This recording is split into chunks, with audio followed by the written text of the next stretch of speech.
수요 특강 달을 가리키다. 매주 수요일 코너입니다. 달을 가리키다. 성현들은 달을 가리키고 있지만 우리는 그 손가락만 보고 있지 않은지 돌아보는 시간인데요. 종교의 언어나 문자가 아니라 그것이 가리키고 있는 종교의 참된 가치에 대해 생각해보는 시간입니다. 자, 오늘은 한국인의 평화사상 그 11번째 시간으로 동학농민운동 지도자 전봉준의 평화사상에 대해 알아보겠습니다. 한국인의 평화사상 22에서 전봉준에 대한 글을 쓰신 원불교 교무이자 최근 원광대 총장으로 선출되신 박맹수 총장님을 만나보겠습니다. 총장님 안녕하세요. 안녕하세요. 네. 반갑습니다. 반갑습니다. 네. 자, 먼저 총장 선출을 축하드립니다. 아유, 어깨가 대단히 무겁습니다. 감사합니다. 그 지난달 27일에 취임 본고식이 있었고 요즘 많이 바쁘시죠? 네, 이제 뭐 빠른 시일에 업무 파악을 해야 되니까 밤낮으로 지금 열심히 업무 파악 중에 있습니다. 네. 대학 이야기는 잠시 뒤에 더 네, 나눠보기로 하고요. 총장님은 그동안 걸어오신 길을 보니까 동학에 대한 공부를 많이 하시고 네. 동학의 전문가로 또 많은 책도 쓰셨더라고요. 예. 그 특별한 계기가 있으셨나요? 예, 우선 말씀하신 대로 제 별명이 교무이긴 한데 별명이 동학쟁입니다. 동학쟁이가 된 특별한 계기가 있었는데요.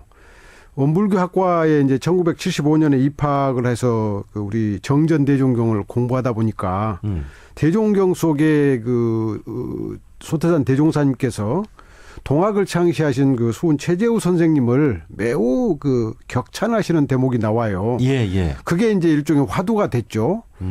한 종교의 지도자가 타 종교의 지도자를 이렇게 높이 드러내는 말씀을 왜 하셨을까?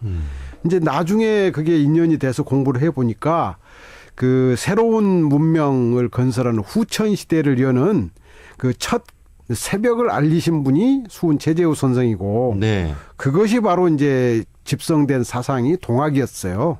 그래서 원불교의 구약 이런 생각이 들어서 이제 대학원에 들어가 가지고 동학 사상을 본격적으로 이렇게 공부하게 됐죠. 네.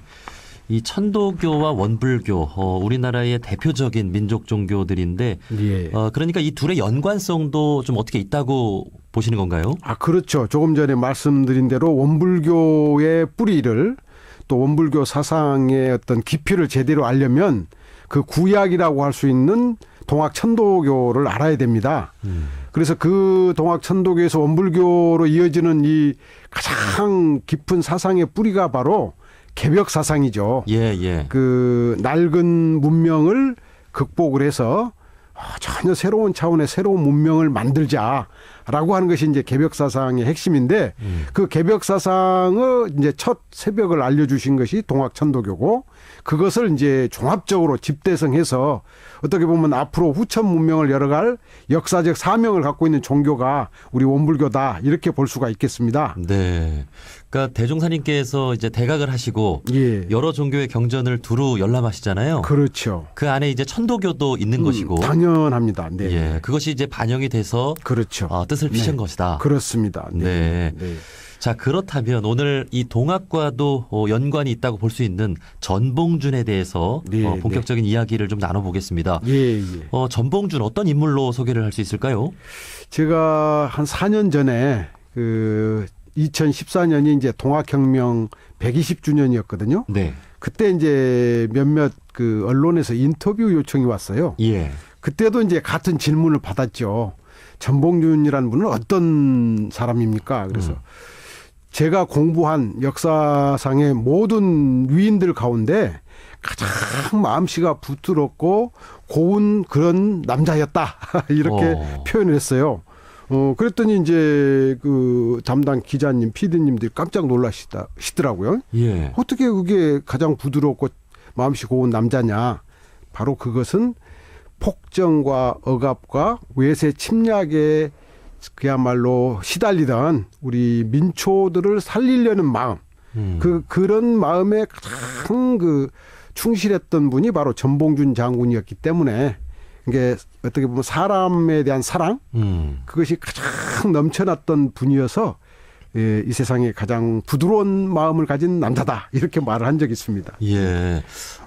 그 총장님 말씀을 또 듣고 보니까 생각이 나는 것이 네, 네. 그 김형수 작가님 그거 아시나요? 그렇죠, 그렇죠. 예, 우리 소태산 대종사 평전 쓰신 분이요. 그렇습니다. 그 네. 김형수 작가님도 가장 그 존경하는 인물로 한 사람을 꼽는다면 전봉준을 꼽겠다 이렇게 말씀을 하셨던 기억이 나서요. 네, 네, 네. 자, 전봉준 장군, 녹두 장군으로 또 네. 알려져 있는데 1855년생입니다. 그렇습니다. 당시 우리나라의 상황은 상당히 좀 어려웠다고 볼 수 있죠. 뭐 상당한 정도가 아니라 대단히 어려웠죠.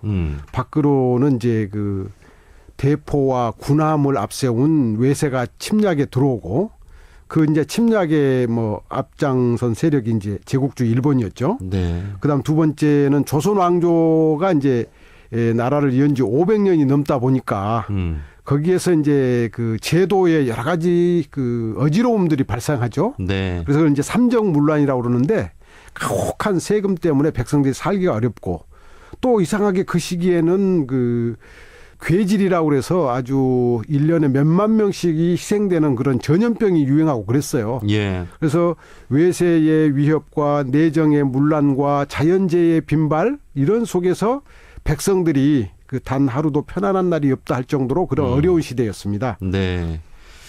그렇기 때문에 당시에 전봉준이 접한 이 동학 그렇죠. 아주 좀 특별하게 다가왔을 것 같은데 네, 네. 이 전봉준에게 동학이란 좀 어떤 의미였을까요? 그 전봉준 장군이 이제 동학에 뛰어든 그 배경과 동기가 그분이 돌아가시기 전에 남긴 최후진술 전봉준 공초에 남아 있습니다. 거기에 보면은 너는 동학을 어떻게 생각했냐 그랬더니 동학을 혹호했습니다. 이제 해석을 해보면 목숨을 걸 정도로 동학을 좋아했습니다.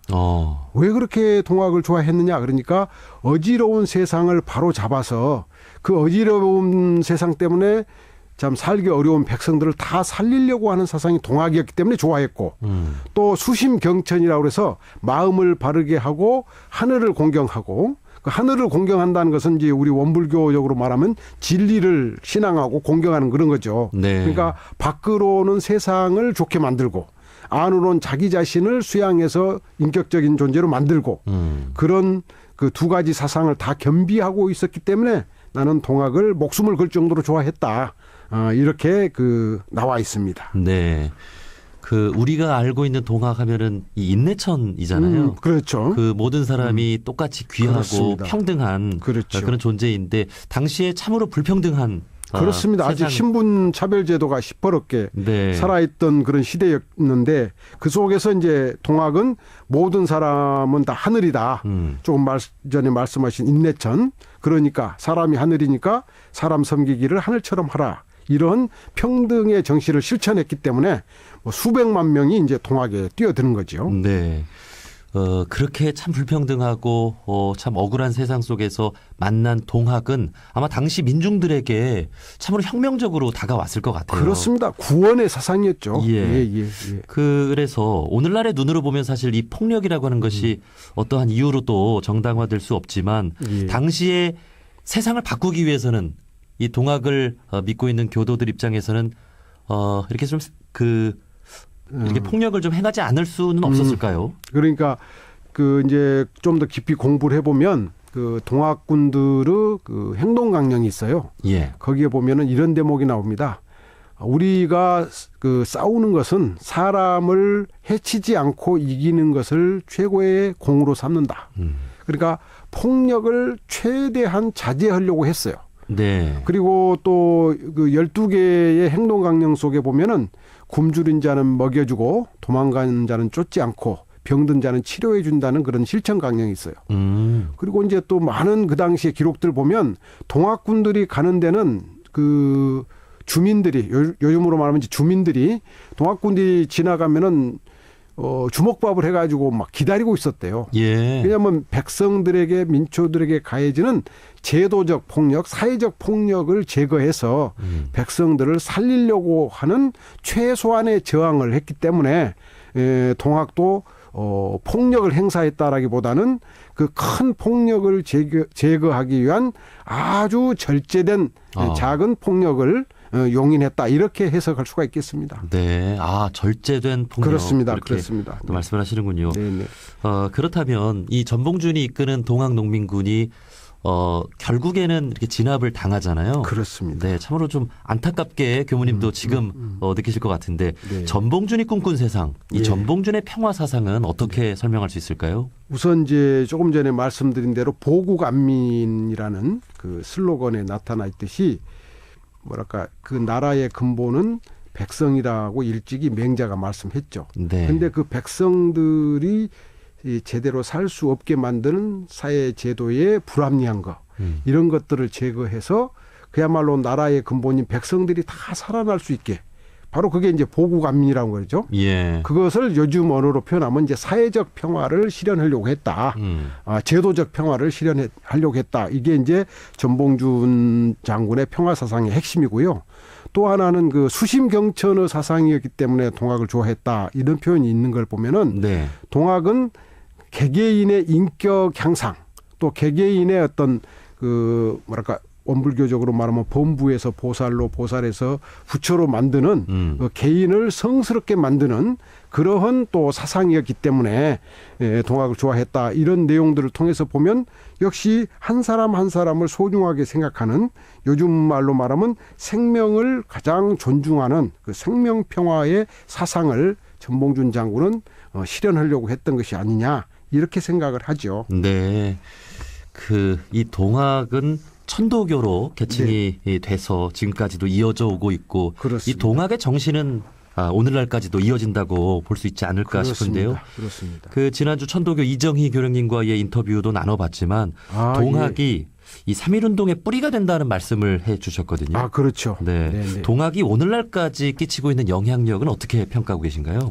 우선 그 인맥으로 봐도 동학혁명 때 지도자들이 3.1 독립운동 때 지도자로 활약을 합니다. 예. 그러니까 인맥으로도 연결이 되고 그다음에 이제 동학의 핵심 사상이 제도적 폭력을 제거해서 모든 사람들을 제대로 잘 살게 하자는 사상이었기 때문에 역시 3.1운동은 그 당시 제도적 폭력을 행사하던 나라가 바로 제국주 일본이었잖아요. 네. 바로 제국주 일본의 폭정을 제거해서 조선의 민중들의 어떤 그 안녕과 조선이란 우리나라의 독립을 쟁취하려고 했다고 하는 그런 점에서 사회적 제도적 폭력을 제거해서 모든 민초들의 안녕과 행복을 추구한다는 정신의 측면에서 동학의 정신과 동학혁명의 정신과 3.1 독립운동의 정신은 그대로 일치한다.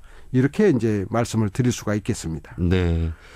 그리고 그 몇 년 전에 있었던 촛불 집회, 예. 이 세상을 바꾸고자 하는 이 민중들의 그 마음이 결국 우리나라의 정권 교체를 또 이루어냈잖아요. 그렇습니다. 이러한 부분들도 어떻게 보면 동학의 그런 어떤 그렇습니다. 힘이 지금까지 예. 우리에게 이어지는 게 아닐까 예. 하는 생각도 들어요. 다른 나라와 좀 다른 게 있더라고요. 우리나라는. 네. 나라가 어지럽고 또 지도자들이 제 역할을 못할 때 최후로 그것을 바로잡는 힘은 민초들에게서 나오고 있더라고요. 예. 그러니까 동학혁명도 민초들이 겪고 3.1 독립운동도 결국은 학생, 노동자, 농민들이 끝까지 이렇게 시위운동을 하거든요. 예. 지난번 우리 촛불혁명도 전부 풀뿌리 민초들이 만들었잖아요. 네. 그러니까 우리 한 사람 한 사람이 역사의 주체고 그 한 사람 한 사람이 각성해서 새로운 역사와 새로운 세상을 만들 수 있다라는 것은 동학혁명에서부터 3.1운동, 촛불혁명에 이르기까지 일관되는 그야말로 세계사에 드문 우리만의 자랑이자 보물이 아닐까 저는 그렇게 긍지와 자부심을 갖고 있습니다. 네. 이렇게 돌이켜보면은 그 동학 또 3.1운동뿐만이 아니라 뭐 4.19 혁명 그렇습니다. 또 87 민주화 운동까지 네, 네, 네. 참 우리 민중들이 세상에 대한 그 관심과 그런 바꾸고자 하는 그런 힘들이 그렇죠. 결국은 바꿔내는 것 같습니다. 바로 우리에게 그런 DNA가 있는 거죠. 네. 우리 모두에게. 네. 네, 네. 그 지난해 4월인가요? 서울 종로거리에 전봉준 장군 동상이 건립되기도 했는데 혹시 그렇습니다. 교우님 보셨나요? 저 봤을 뿐만 아니라 저도 거기에 적극 참여했는데요. 참 감회가 새롭고 눈물이 났어요. 왜냐하면 전봉준 장군이 처형당할 때 남겼던 메시지가 나의 피를 종로 네거리에 뿌려서 이 조선의 민중들이 밟고 지나가게 하라. 그런 말씀을 하고 돌아가셨거든요. 예. 그렇게 가신 지 이제 100년 넘어서 우리나라가 제대로 바로 서고 우리 민초들이 제대로 정신을 차려서 그분의 유지를 잇기 위한 동상을 종로 네거리에다 세운 소식을 들으면서 제대로 이제 역사가 자기 자리를 찾아가는구나. 전봉준 장군의 그 꿈이 우리 모두의 꿈이 되는구나. 그런 그 생각이 들어가지고 아주 눈물겨웠습니다. 네. 이 전봉준 장군 동상 저도 참 보면서 이 오늘날 우리 사회에 전봉준 장군이 있다면 어떤 말씀들을 하실까 이런 또 생각이 들었는데요. 그렇죠. 우리 사회를 보면 참으로 불평등한 일들도 많고 예. 이에 대한 억울함을 호소하면서 집회나 시위도 예. 많이 일어나는 것이 또 종로이기도 하죠. 그렇죠. 오늘날 우리에게 필요한 전봉준의 사상이 있다면 무엇이 있을까요? 그 전봉준 장군이 시위를 하고 혁명을 일으키고 한 그 역사를 찾아보면요. 그 당시에 그 악법이긴 하지만 그런 악법이 허용하는 모든 법의 테두리 안에서 할 수 있는 최선의 일을 다 하고 있어요. 법이 정한 테두리 안에서 합법적인 운동을 할 수 있는 데까지 최대를 하고 있습니다. 예. 그러니까 세상을 우리가 좀 더 좋은 세상으로 바꾸고자 할 때 우리가 가져야 할 마음가짐 중에 하나는 주어진 법이 조금 불합리하고 하더라도 그 법의 테두리 안에서 할 수 있는 최선을 다할 때 우리가 혁명 세상을 바꿀 수 있는 정당성과 명분과 또는 어떤 힘이 생기는 거죠. 예. 그러니까 현재의 이 불합리한 차별 많죠. 이걸 우리가 바꾸고자 할 때 저쪽이 불합리하고 또 저쪽이 차별한다고 해서 우리도 똑같이 차별하고 우리도 그래버리면 정당성이나 명분이 약해지잖아요. 네네. 그러니까 저쪽이 더 문제를 일으킬수록 우리는 더욱더 더 도덕적이고 법의 어떤 정신을 제대로 존중하는 이런 명분을 가질 때 우리가 하는 그 운동이나 시위나 이거는 많은 시민들과 또는 역사적으로 지지를 받아서 반드시 그것이 역사를 바꾸는 힘으로 바뀌게 될 거다라는 그 교훈을 전봉준 장군은 우리에게 아주 웅변으로 보여주고 있다고 말할 수가 있겠습니다. 예. 아마 많은 분들이 곳곳에서 살아가는 가운데 우리 사회의 불평등한 모습 또 적폐들 느끼시겠지만은 예. 어떻게 내가 할 수 있는 일이 무엇일까 이렇게 또 생각을 해보면서 전봉준의 말씀대로 예. 우리가 지킬 것은 지키고 그 그렇습니다. 안에서 네. 내가 변화할 것은 또 변화시킬 수 있는 예. 그런 모습을 보여줘야 되겠습니다. 그렇습니다. 이제 좀 대학 이야기도 좀 해볼까요? 예. 원광대학교 총장 선출 이후에 바쁜 일정을 또 이어오고 계실 텐데 앞으로 원광대학교를 어떤 대학으로 이끌어 나가고 싶으신지 계획이 있다면 한 말씀 들어볼까요? 예, 우선 그 요약을 하면요. 네. 원광대학을 세계 유일의 글로벌 마인드를 가진 개벽대학으로 만들겠다라고 제가 이제 취임사에서 선언을 했습니다. 예. 그러면 개벽대학이라고 하는 것은 지금까지의 낡고 불합리하고 또 뭔가 이렇게 그 잘못된 권위에 기대고 하는 그런 낡은 대학이 아니라 예. 전혀 새로운 모든 인류를 다 살리고 또 모든 갈등과 어떤 그런 것들을 잘 치유하고 해결하고 이러한 새로운 철학을 가진 그런 대학.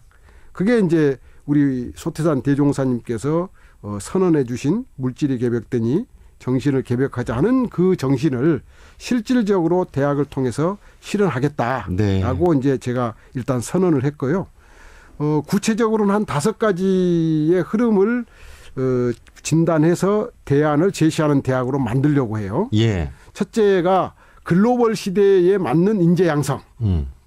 지금은 전 지구촌 시대잖아요. 그렇습니다. 민족과 국가의 울타리를 뛰어넘어야 되잖아요. 예. 전 지구가 내 일터고 전 인류가 내 가족이라는 그런 열린 사상을 가진 인재들, 그들과 소통할 수 있는 또 어떤 어학 능력을 포함한 그 실력을 갖춘 인재. 예. 이게 첫 번째고요.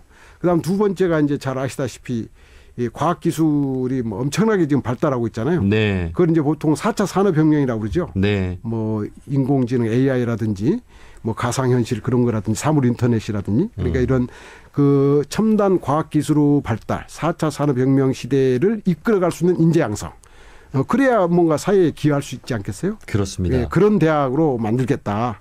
그리고 이제 우리 한국 사회의 큰 특징 중에 하나가 저출산 고령화 시대잖아요. 네. 이걸 이제 대학에서는 학령 인구 감소 시대라고 그러거든요. 그러니까 그 얘기는 뭐냐면 이제 대학에 들어올 수 있는 그 자원이 줄어들어요. 예. 그러니까 양적 성장의 시대, 양으로 승부하는 시대가 끝난 거죠. 그래서 이제는 질적 승부로. 그러니까 학생 한 사람 한 사람을 그야말로 원불교 정신으로 말하는 부처로 알고 그들의 능력을 아주 전폭적으로 강화하는 영어로 이제 임파워먼트라고 그러는데 우리 원불교식으로 하면 자력 양성, 예. 정신적 인 어떤 정신적 자주력, 육신의 자활력, 경제의 자립력 이런 제대로 된 자력을 갖춘 인재. 이런 방향으로 삼고 그다음에 네 번째가 이제 통일 시대가 지금 다가오고 있잖아요. 아, 그렇습니다. 그러니까 이 남북 통일은 정치 외교적 통일뿐만 아니라 사상적 문화적 통일도 필요하잖아요. 네. 우리의 원불교 개벽 정신으로 말하면 바로 그런 사상 문화적 통일을 앞당길 수 있는 대학이 될 수 있다. 그래서 이제 통일 시대에 대비하는 인재 양성. 그리고 통일 시대가 되니까 당연히 동아시아의 이 어떤 갈등이 치유되고 뭔가 이 동아시아가 서로 소통하고 연결해서 새로운 어떤 가치를 창출하는 시대가 되잖아요. 예. 그래서 동아시아 생명 평화 공동체 실현 시대에 맞는 인재 양성. 바로 이게 이제 원광대학이 지향하는 개벽대학의 모습이고 그런 대학으로 만들기 위해서 이제 4년간 매진하겠다라고 하는 것이 저의 이제 방향입니다. 예. 아, 이렇게 총장님 말씀을 듣고 보니까 저희 방송도 예. 그런 방향성을 갖고 해야 되겠다. 이런 생각이 드는데요. 당연히 그렇죠. 같이 함께 가십시다. 그 길로. 예. 글로벌 시대, 과학 시대, 통일 시대. 네. 우리 모두가 부처라는 정신으로 네, 이 이론 세계 은혜와 감사가 넘치는 낙원 세상을 함께 만들어 나갔으면 좋겠습니다. 앞으로 원광대학교 총장으로서 임기를 잘 해주시기를 부탁을 드리겠습니다. 예, 감사합니다. 네, 자 오늘 달을 가리키다에서는 한국인의 평화사상 그 11번째 시간으로 원광대 박맹수 총장님과 함께 전봉준의 평화사상에 대해 알아봤습니다. 총장님 오늘 좋은 말씀 고맙습니다. 예, 초대해 주셔서.